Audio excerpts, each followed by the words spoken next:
Del Monte Foods faces a tough battle with unpacking the bankruptcy crisis. Del Monte Foods has encountered a significant hurdle in its long and storied history, as the venerable company, known for its decades of providing canned fruits and vegetables to households everywhere, has entered bankruptcy.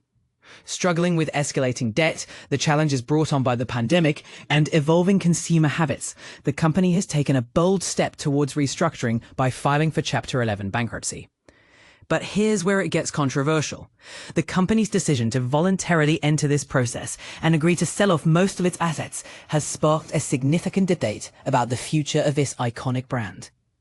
In an official announcement on Tuesday, Del Monte Foods revealed it had initiated Chapter 11 proceedings and secured an agreement with its lenders to sell off a substantial portion or potentially all of its assets.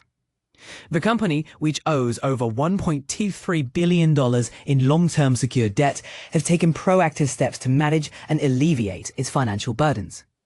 Commenting on the decision, Del Monte's president and CEO, Greg Longstreet, explained that after carefully considering all the alternatives, the company concluded that a court-supervised sale would be the most effective strategy to expedite its turnaround and ensure Del Monte Foods emerges stronger and more resilient.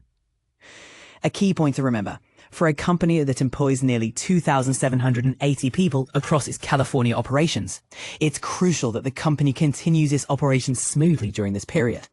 Del Monte has secured $912 million in Debtor 11 possession financing, ensuring the continuation of day-to-day business activities during the Chapter 11 process. Among the prominent products in its lineup are Contadina tomatoes, Kitchen Basics broths, and Joybird bubble tea and beverages. One of the most challenging aspects Del Monte encounters was responding to the high demand during the pandemic by ramping up production, only to be left with excess inventory when consumer spending dwindled post-pandemic. This left the company with the challenge of managing surplus products that needed to be written down significantly or sold at large discounts. In 2023, Del Monte reduced its production in response to the declining demand, but this reduction led to higher costs for each unit produced. This combination of lower profit margins, surplus inventory, and shrinking consumer interest has collectively led to an unprecedented liquidity crisis for Del Monte. The situation worsened for Del Monte when Del Monte Pacific Limited, which acquired the company in 2014, took out additional loans to finance the acquisition. Rising interest rates contributed to soaring cash interest expenses, increasing from $66 million in 2020 to a staggering $125 million in 2025. This significantly strained the company's cash flow, compounding its financial challenges.